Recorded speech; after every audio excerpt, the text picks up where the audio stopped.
نحمدہ ونصلی علی رسولہ الکریم اما بعد فاعوذ باللہ من الشیطان الرجیم بسم اللہ الرحمن الرحیم رب اشرح لی صدری ویسر لی امری واحلل عقدۃ من لسانی یفقہوا قولی آمین اللہم صلی علی سیدنا و مولانا محمد وعلی آل سیدنا و مولانا محمد وبارک وسلم۔ یہ یوٹیوب چینل بزم فاطمہ مع القرآن ہے اور اس میں ہم قرآن مجید کا لفظی ترجمہ اور مختصر تفسیر پڑھ رہے ہیں۔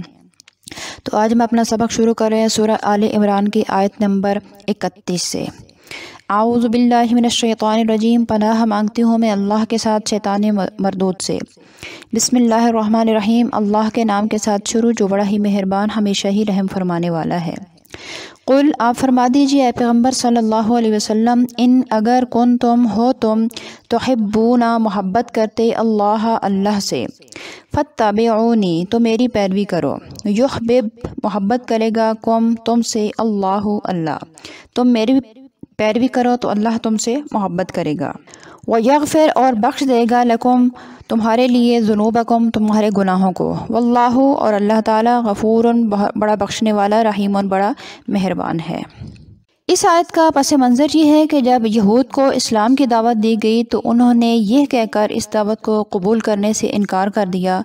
کہ ہم تو پہلے ہی محبت الہی سے سرشار ہیں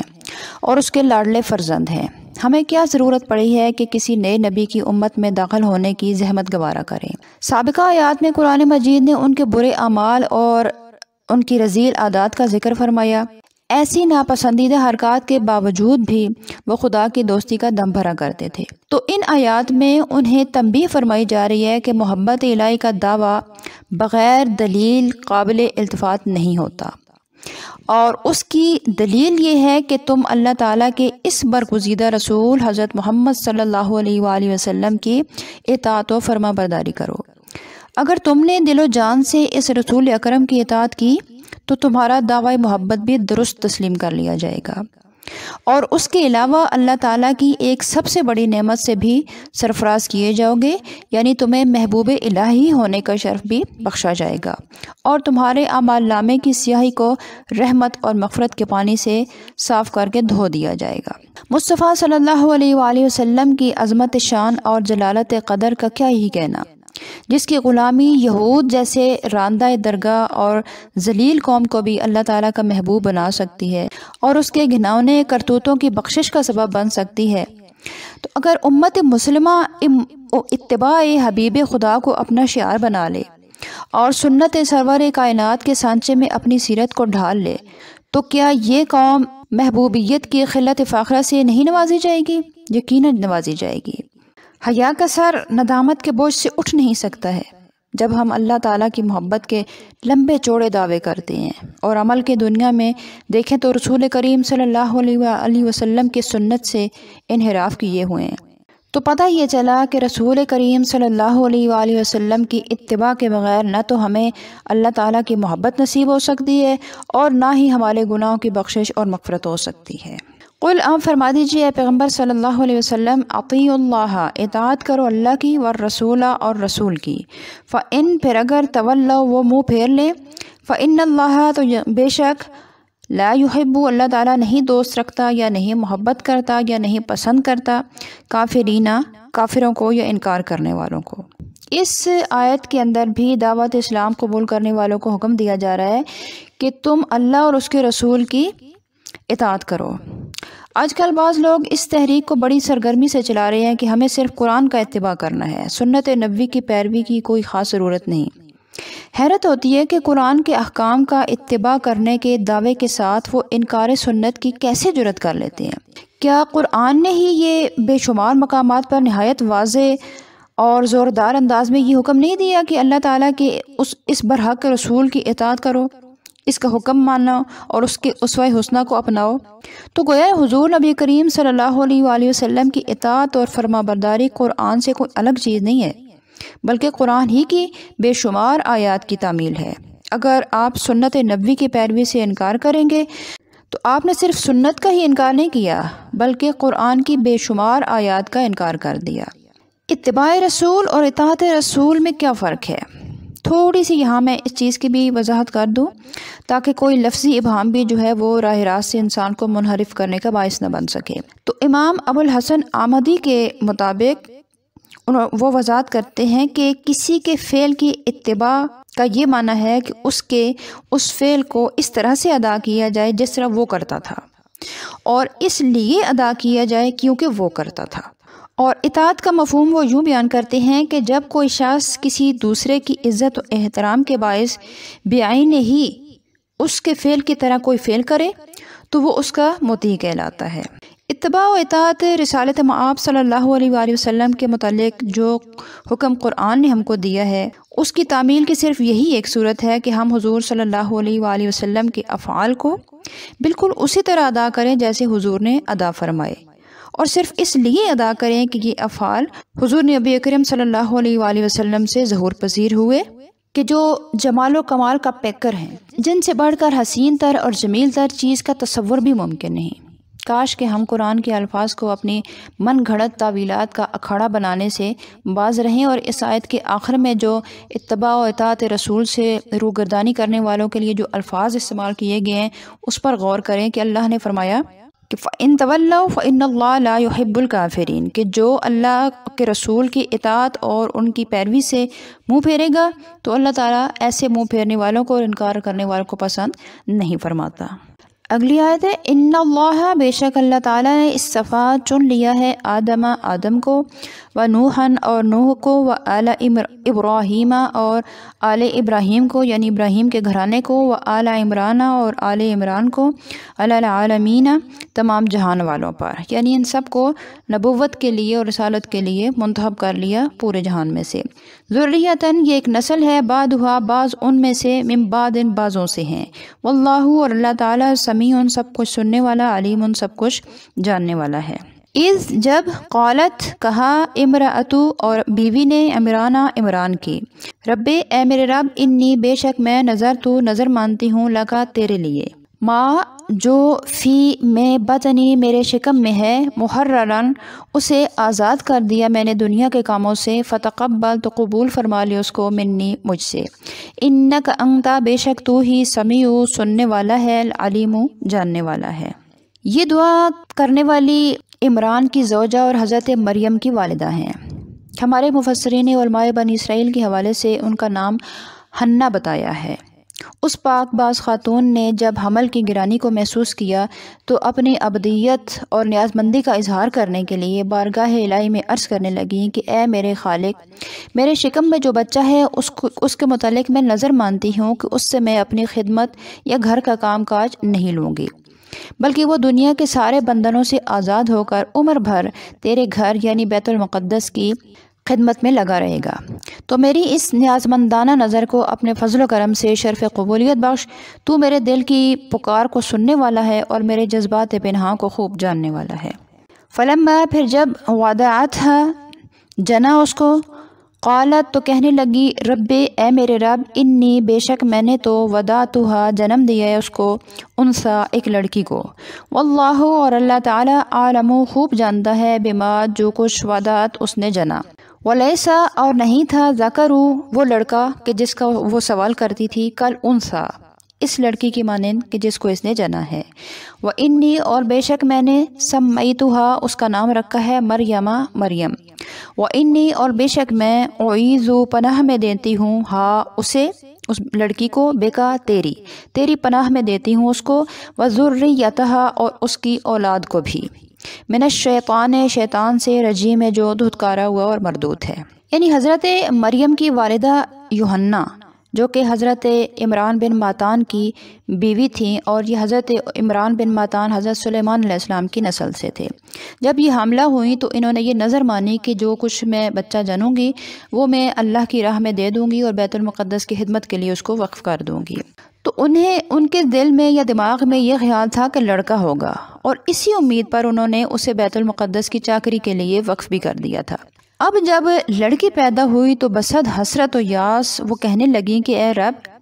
میں نے تو بچی جنی ہے، اب میں اپنی نظر کیسے پوری کروں، کیونکہ اس وقت لڑکیوں کو بیت المقدس کی خدمت کی اجازت نہیں تھی۔ پھر اس سے جو اگلا جملہ ہے واللہ اعلم بما وعدت ولیس الذکر کالانثی، یہ جملہ معترضہ کہلاتا ہے کہ حضرت حنہ کے کلام کے درمیان میں جو لایا گیا ہے، اس کا مقصد یہ ہے کہ جملہ معترضہ کا مطلب یہ ہوتا ہے کہ یہ جملہ اللہ کی طرف سے ہے اور جو باقی کلام ہے، باقی گفتگو ہے، وہ حضرت یوحنا کی ہے۔ تو اس آیت کا یا اس جملے کا مقصد یہ ہوا بیچ میں کہ اس بچی کی ولادت جو ہے یہ مقام افسوس نہیں ہے۔ جس لڑکے کی تم آرزو کیا کرتی تھی وہ اس بچی کا کیا مقابلہ کر سکتا ہے جو ہم نے تم کو مرحمت فرمائی ہے۔ اس کی ذات سے برکت و رحمت اور ہدایت کی جو کرنیں پھوٹیں گی وہ تو ایک عالم کو منور کریں گی۔ تو اس جملے کے بعد پھر آگے حضرت حنہ کا کلام ہے، وہ کہتی ہیں کہ میں نے اس کا نام مریم رکھا ہے، میں اس کو اور اس کی اولاد کو تیری پناہ میں دیتی ہوں شیطان مردود سے۔ فتقبلها، پھر قبول کر لیا اس بچی کو، ربها، اس کے رب نے، بقبول، قبول کرنا، حسن، اچھا، یعنی بڑی اچھی قبولیت کے ساتھ اس کو قبول کر لیا۔ وَأَنبَتَهَا، اور اسے پروان چڑھایا، نباتاً، پروان چڑھانا، حسناً، بہت ہی اچھا، یعنی اسے بہت اچھے طریقے سے پروان چڑھایا۔ وَكَفَّلَهَا، اور اس کا کفیل بنایا، زکریا علیہ السلام کو۔ کلما، جب بھی، دخلا، آتے جاتے وہ،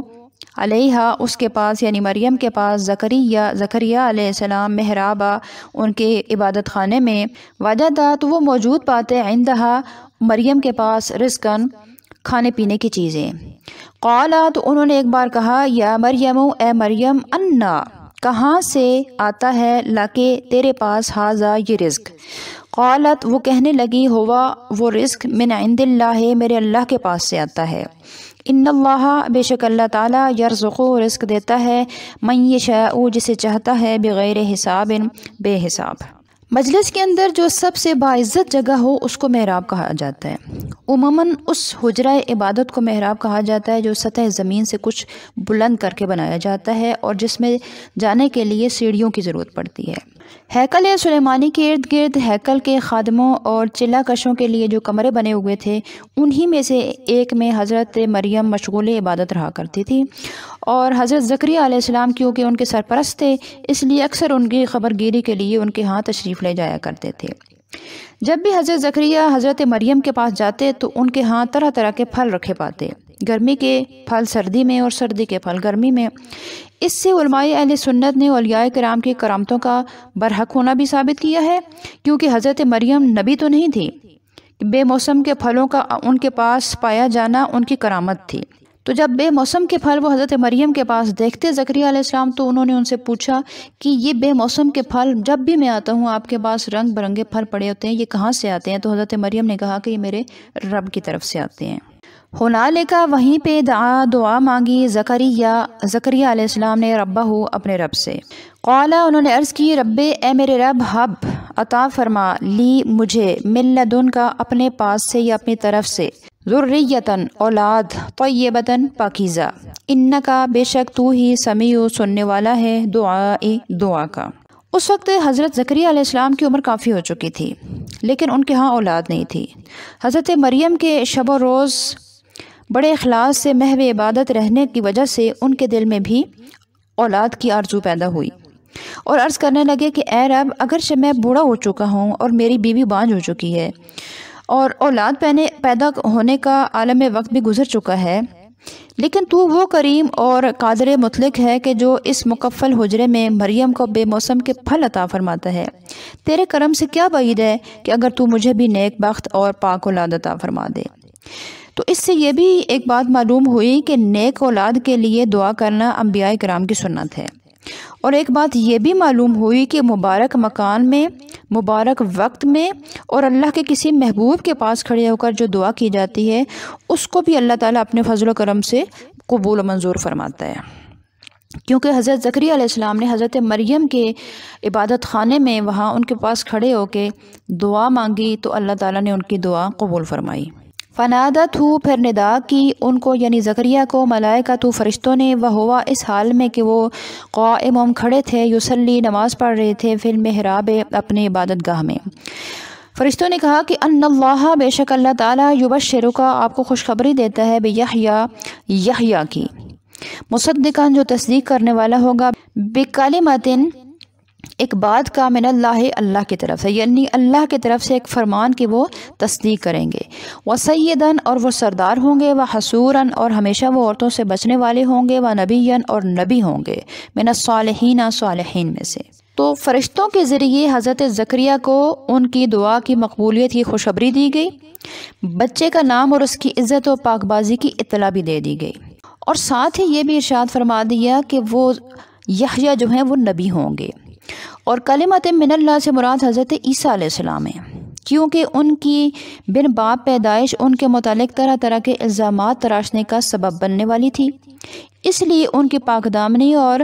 تقدس کو بیان کرنے کے لیے قدرت نے پہلے ہی سے حضرت یحییٰ علیہ السلام کو مقرر فرما دیا،